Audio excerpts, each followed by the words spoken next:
All right, guys, we'll do a little video of the empty trailer now that we're empty. We're sitting down here in Fredonia, Kansas, waiting to get loaded. But here's the empty trailer. I cannot wait to get a headache rack because of all of this stuff. But this is the empty trailer. How this works is, see these with the ribs on them? Those go down to these pockets. Then we put one of these, this bar here, it has no holes in it. So that's the bottom piece, like you see right there.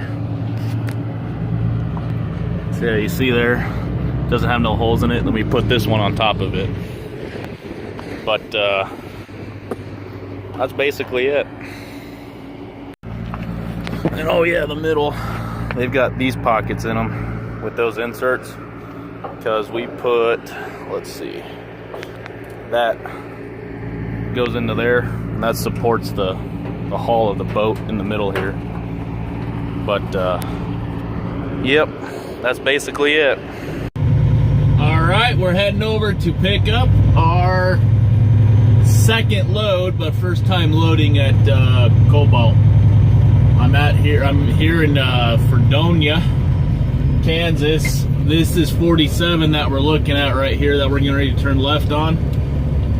Then we'll be taking around the roundabout loop, and that's going to put us on to Kansas 400.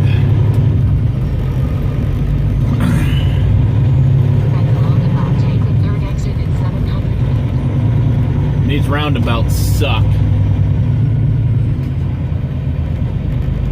Just barely clear the curb on that one. I got down here last night about, it was about 7:30 or so. So, take my steer tire up on that. Alright. Come around this way. Trailer is now up on the roundabout. We're not dragging, thankfully.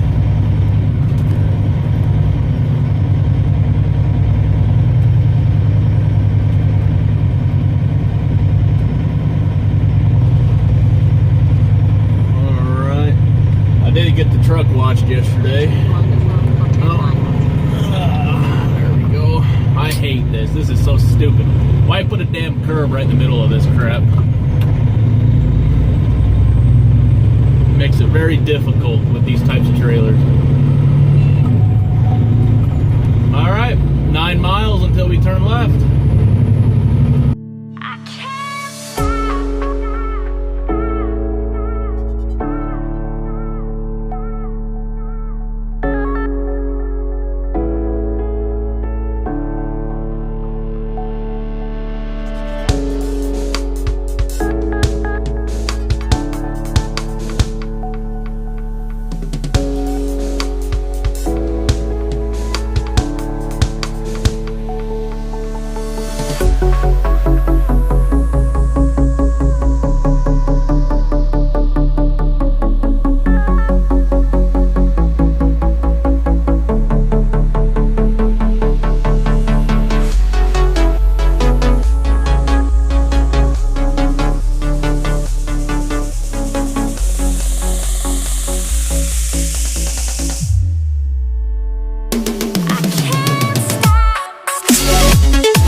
On the line? Okay. This side of it, or Just right that? on the edge of it. On the edge? Okay.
Well, this ain't good.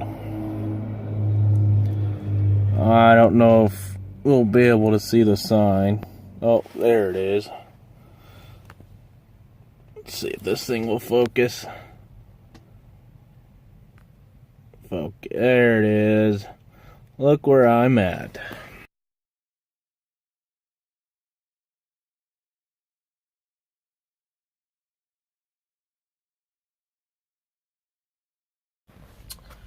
Yep. I'm at Kenworth.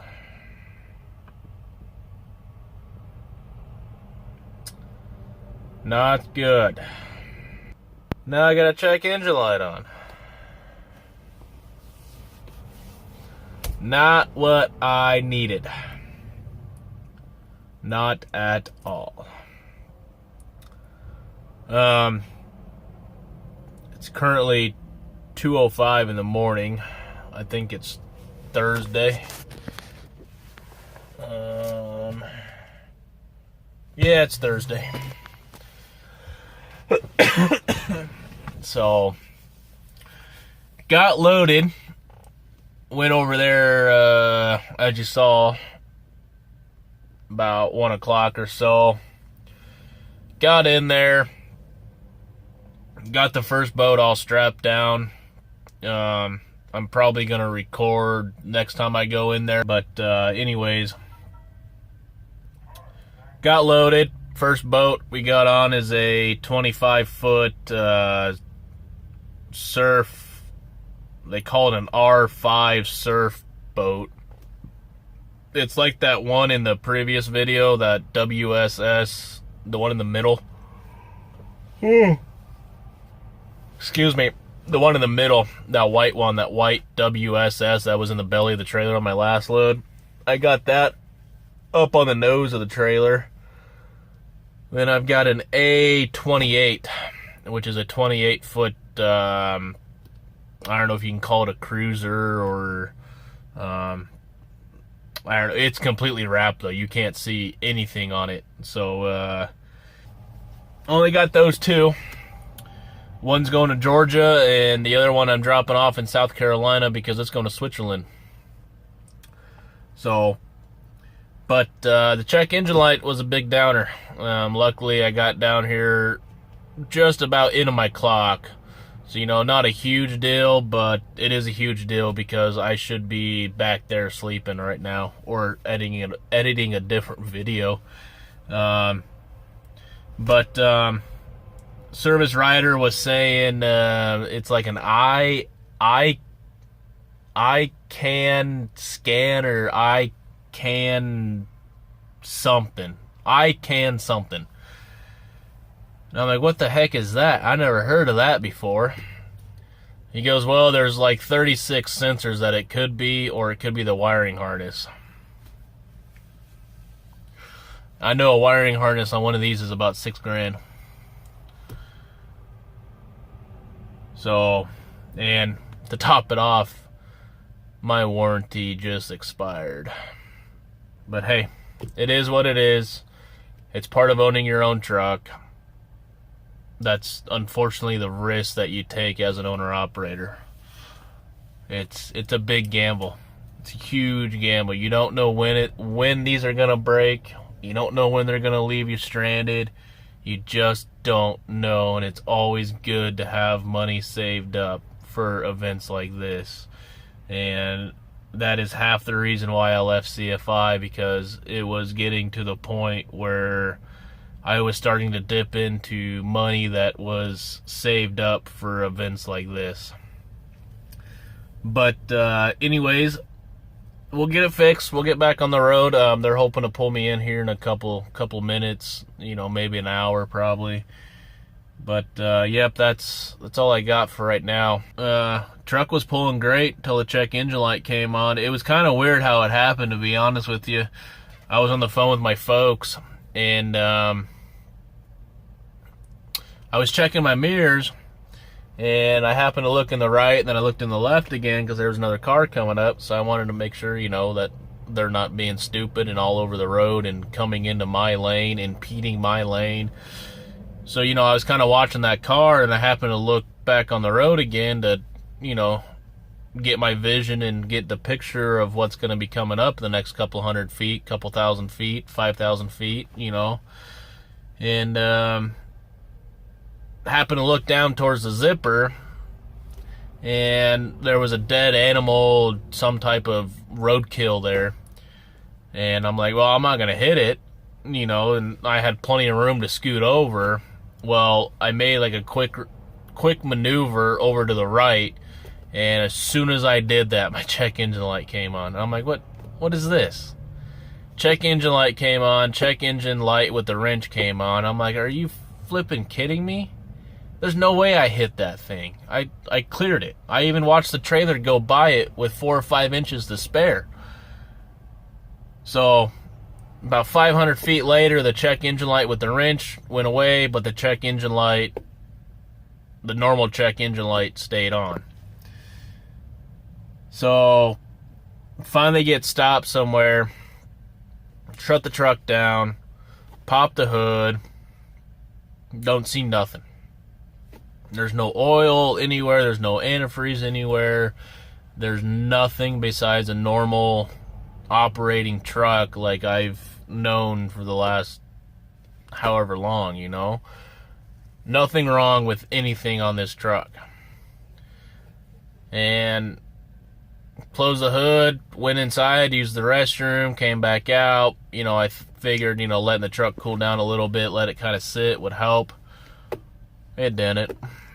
So it's weird because it won't build over 20 pounds of boost, and I've got an engine torque gauge in here as well, and it usually runs between 75 and 85. Well, it can't get above 65, and as I was getting closer to here, it wouldn't get above 50, and my boost wouldn't get above 20, and my boost is normally between 28 and 35 is usually where this truck runs.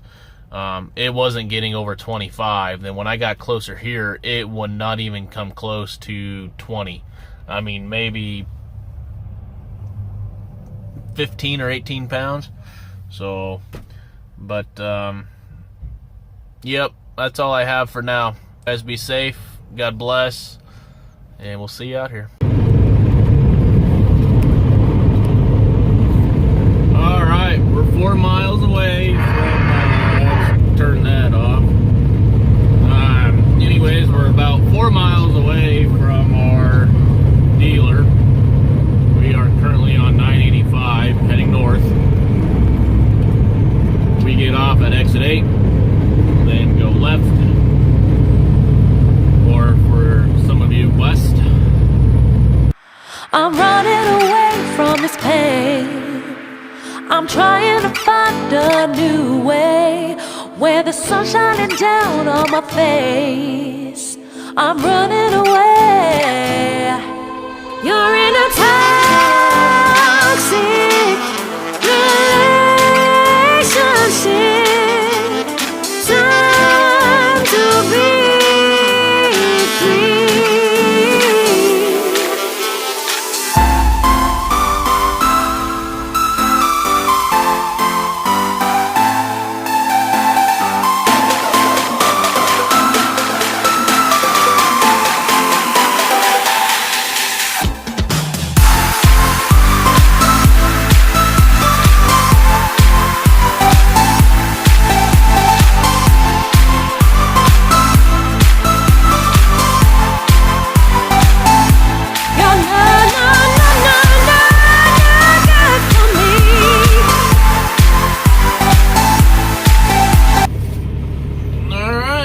we're here.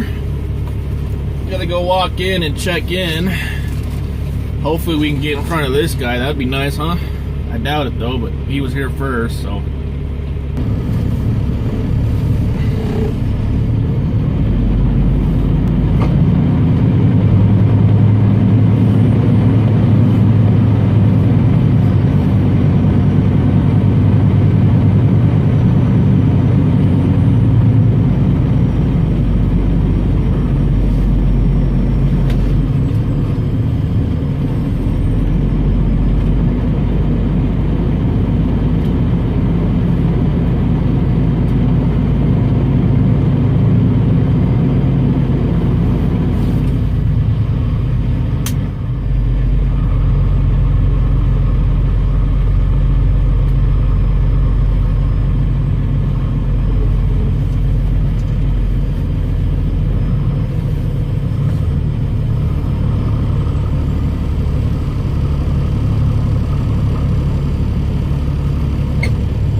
Alright, I didn't finish recording backing in there because it took a little bit to find the keys for that pickup. But they did move it for me, which was awesome, and the people there were great. I've had no problems with any of these dealers or nothing. Once he found the keys, he moved it out of the way for me and got it right back up in there, unstrapped, and pulled away. I don't know if you guys could see in the video, but if you look closely, when I go past the pickup, you'll see a bunch of rub marks in the asphalt there, because the video doesn't do justice, but there's like a little, like here I was parked here and it went down like this and it came back, then you had to take that left to go back out the gate. Well, the trailer drug, and as you see, there's been several trailers that drag there, so we drug there a little bit, but nothing.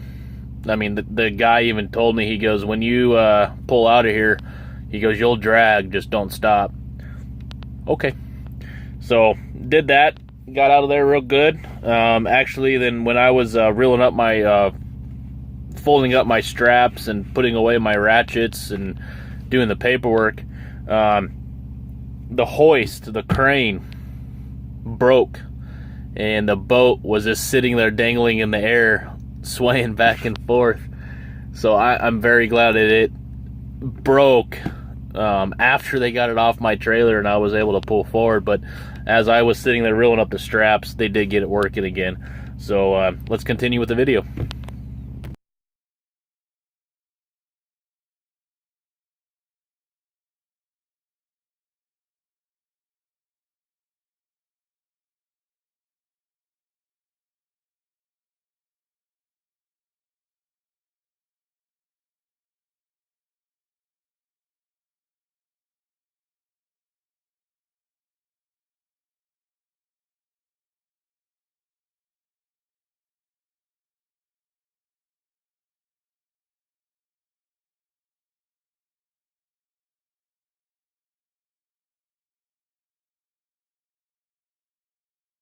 All right, we're heading to our second and final stop.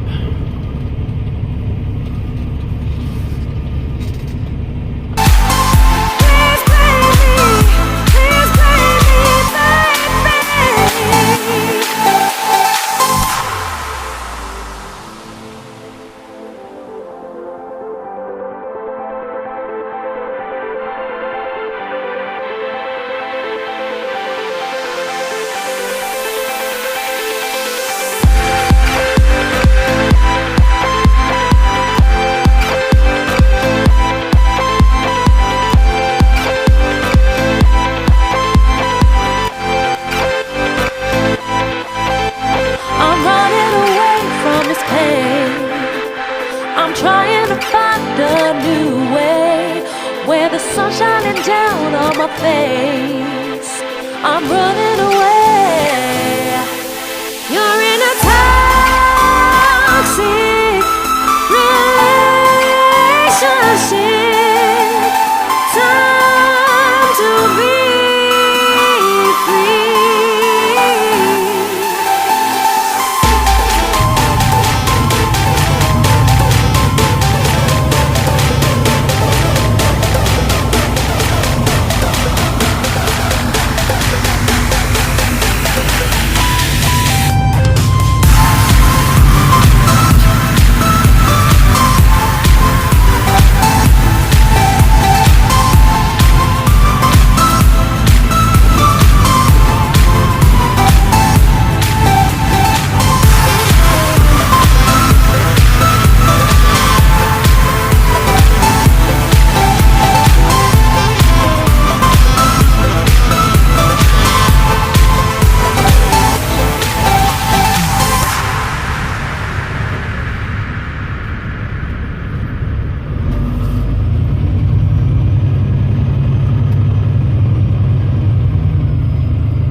Come in, try and come back at a 45-degree angle back that way. We got more space back over that way, and then when we back you out, I'll help you get back out on the street. Okay.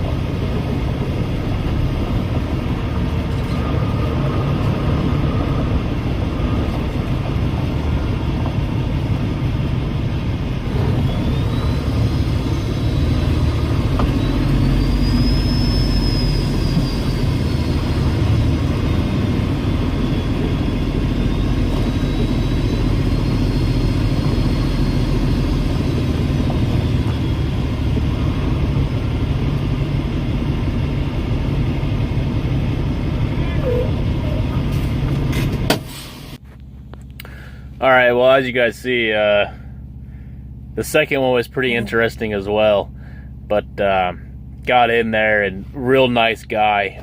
I cannot say thank you enough to the company is RMP. I actually got held up at the first stop a little bit longer than I thought I was going to, and the second stop down there, it was actually in Charleston, South Carolina is where I had to go, so it was like 350 or so miles or so, and I actually got held up at the first one a little bit longer than I thought, and you know, they go home at 4:30, and today's Friday, and weekends coming up, and they're not open on the weekends. So, you know, I've been communicating with all of the dealers from the minute that we pick up. We call them even before we leave the manufacturing when we pick up the boats. We call them and we give them a rough estimate on when we're going to be showing up. Then 24 hours before we're going to be there, we call them again and say, hey, you know, I'm looking to be here at this time. Does that work for you guys or gals? Or that's going to be all right. And, you know, we go ahead and go in. But this person, tremendous. I wasn't able to get there until about like 5:15, 5:20-ish. And, you know, they go home at 4:30. It's a weekend. They want to go home, you know. And they stuck around for me to kick that boat off, to deliver that. It was awesome. I'm very happy that happened. But, so we're completely empty now. I am sitting at Bowman Pilot in South Carolina. The Bowman, South Carolina Pilot. That's where I'm at right now. I'm going to...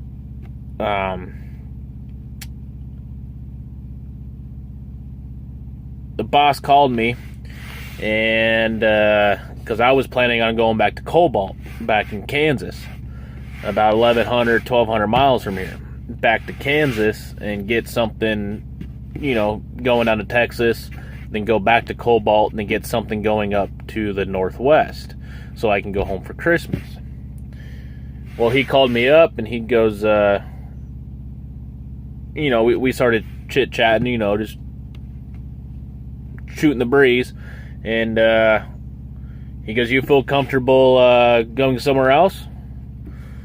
I said, yeah, I feel comfortable. You know, I understand the process with this. You know, I'm slow right now because I want to make sure I'm doing everything right, and I don't want to be scratching these boats up, because you guys can go online. I mean, it's public information on how expensive these boats are, and I don't want to be paying for one of these boats, let alone damages, because I want to put money in my wallet, or I want to put money into the company's bank account, and I don't want to be taking money out because of stupidity and going too fast.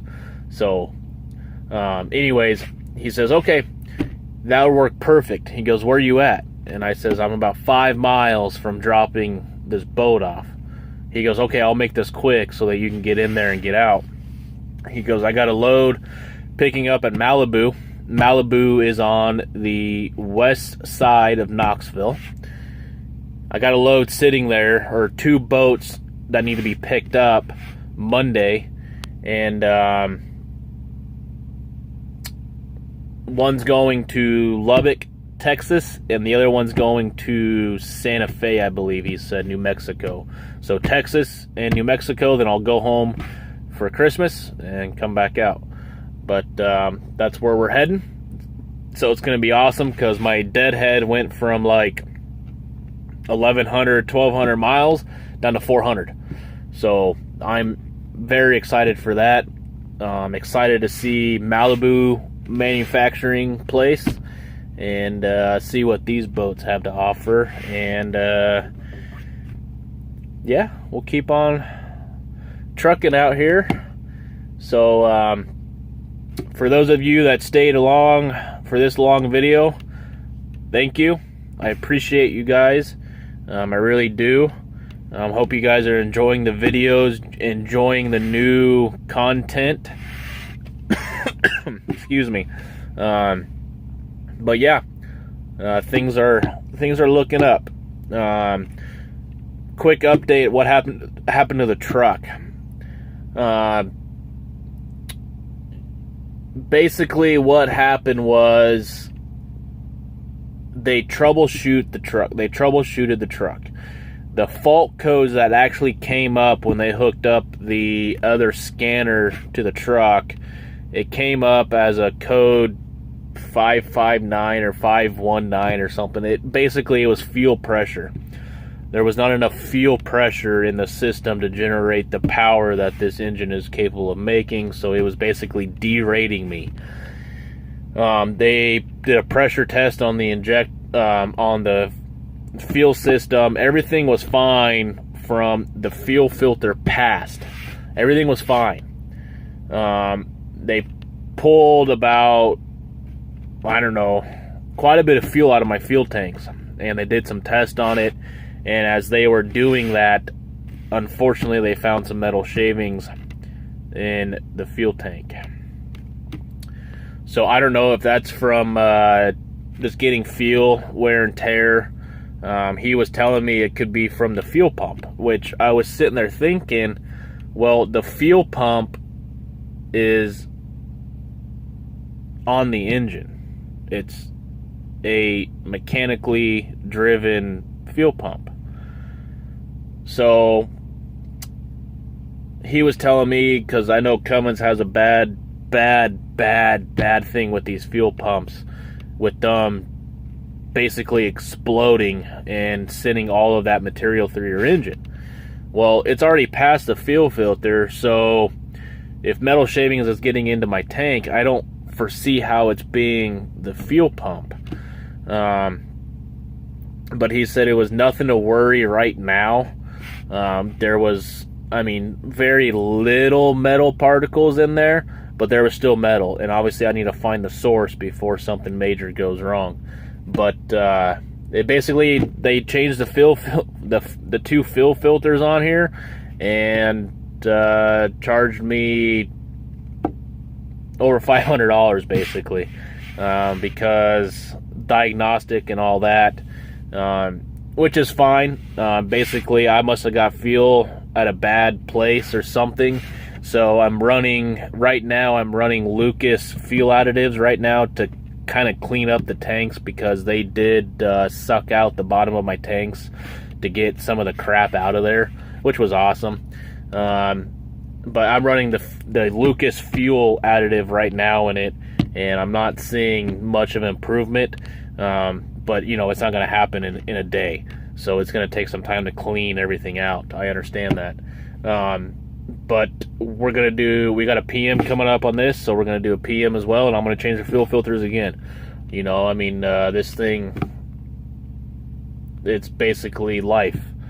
This truck provides me paychecks, and it's my investment for the company. So if I don't keep this thing going, I don't get a paycheck. Well, I don't get a paycheck as it is. That's part of being an owner-operator. But anyways, that's it for now. We're going to Malibu, then to Texas, then New Mexico, then home. So we'll definitely get some videos of that. So it's going to be interesting. But if you sticked around, thank you again. This was a longer video. I know I was debating on either just uploading a separate video for the deliveries and all that, but I kept it together, so it made a longer video. But anyways, you guys be safe. We'll see you out here. Thanks for watching, and God bless.